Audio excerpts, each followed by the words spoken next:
2022년 1월 4일 화요일 아침 보리떡입니다. 2022년 새해가 밝았습니다. 올 한 해도 주님 안에서 풍성한 은혜 누리시는 한 해 되시기를 바랍니다. 2021년은 지나갔지만 작년 한 해 아무리 애를 써도 보람이 없었다는 젊은이들과 소상공인들의 말은 가슴에 아직 무겁게 남아 있습니다. 새해에는 우리 모두 노력하고 애쓴 만큼 보람도 또 즐거움도 느낄 수 있는 한 해 보낼 수 있었으면 좋겠습니다.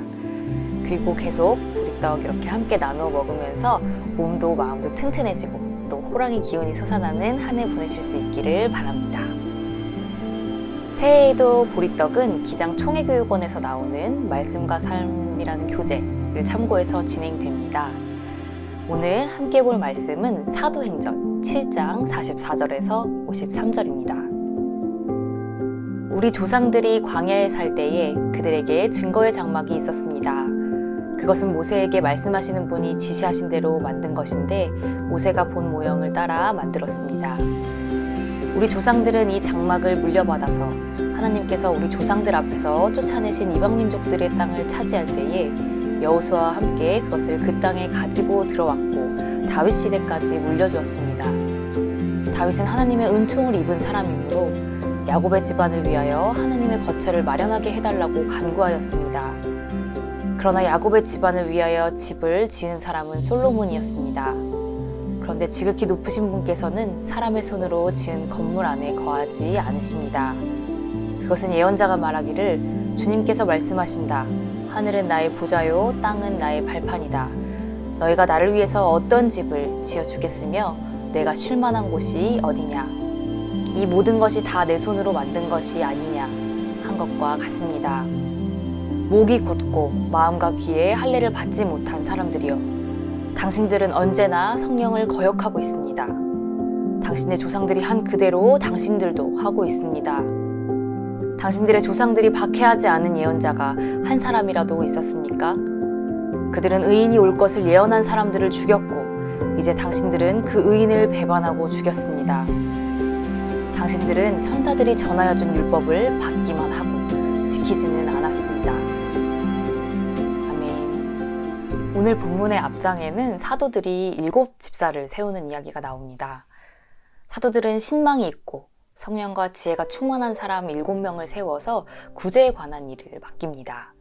그리고 자신들은 기도하는 일과 말씀을 섬기는 일에 더 집중하기로 합니다. 스데반은 이렇게 세워진 7명의 집사 중 한 사람이었습니다. 사도행전 6장은 스데반을 지혜와 성령으로 충만한 사람이라고 소개하면서 스데반이 큰 기사와 표적까지 행했다고 전합니다. 그러나 유대교에 열심히던 사람들은 헬라파 유대인이었던 스데반을 아주 못마땅하게 여겼습니다. 게다가 큰 이적을 행하면서 사람들에게 영향을 끼치기까지 하니 그 꼴을 두고 볼 수가 없었습니다. 이들은 스데반의 말꼬리를 잡고 결국 회당에서 논쟁을 벌이기 시작합니다. 하지만 그들은 스데반이 전하는 하나님의 말씀에 제대로 반박할 수가 없었습니다. 하나님이 주시는 지혜와 성령으로 말하는 스데반을 오기와 아집으로는 도저히 이길 수가 없었기 때문이었습니다. 스데반과의 논쟁에서 제대로 반박할 수 없게 되자 그들은 가짜뉴스를 퍼뜨립니다. 이 사람이 모세와 하나님을 모독하는 것을 우리가 들었다라고 사람들을 선동하고 또 거짓 증언을 하게 만들어서 결국 스데반은 종교 재판에 넘겨지게 됩니다. 대제사장은 잡혀온 스데반에게 마지막 변론의 기회를 줍니다.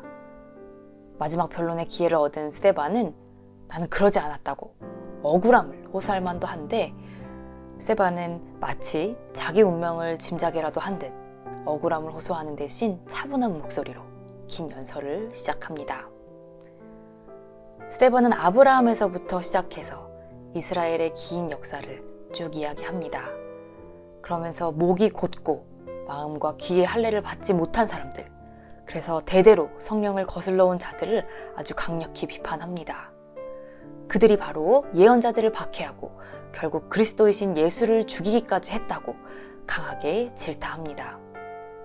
우리는 오늘 이 자리에서 스데반과 더 가까운 쪽에서 오늘 말씀을 읽고 있다고 생각하지만 우리의 삶의 모습도 과연 스데반과 가까운지, 아니면 스데반이 지적하고 있는 목이 곧은 사람들과 같지는 않은지 생각해 볼 필요가 있습니다.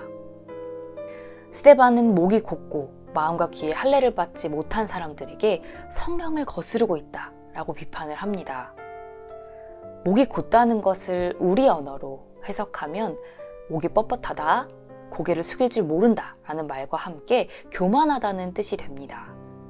그래서 적당히 겸손한 크리스찬들은 이 말에 자신은 걸려 넘어지지 않는다고 생각합니다.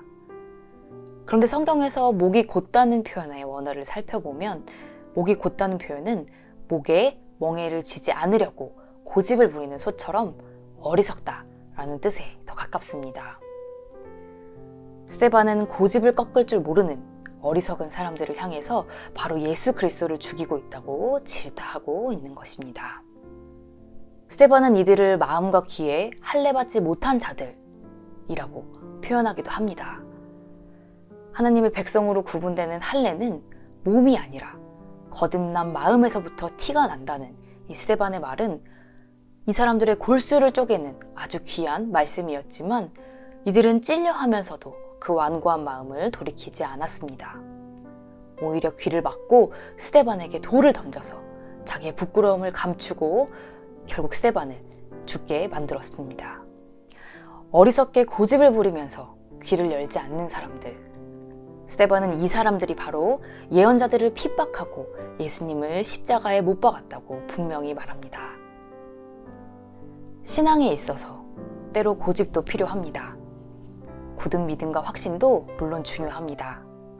하지만 귀를 닫고 고집을 부리는 것과 신앙을 지키고 믿음을 지키는 것은 분명히 다릅니다. 너무 확고한 믿음과 확신은 오히려 우리의 귀를 닫게 하고 우리의 마음을 완고하게 합니다.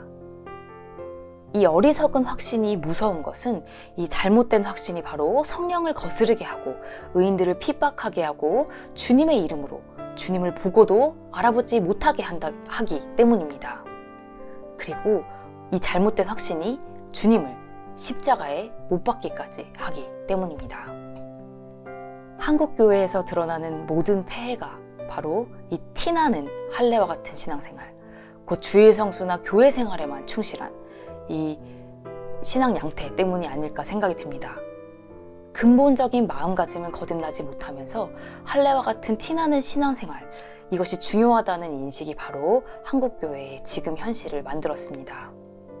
그러나 귀를 열지 않은 독선과 배타적인 태도가 우리를 어리석은 아집에 사로잡히게 만들고 결국 그 잘못된 믿음은 성령을 거스르고 주님을 다시 십자가에 못 박게 합니다. 교회의 사명은 티나는 할례를 받은 자들처럼 다른 사람을 가르고 평가하는 것이 아닙니다.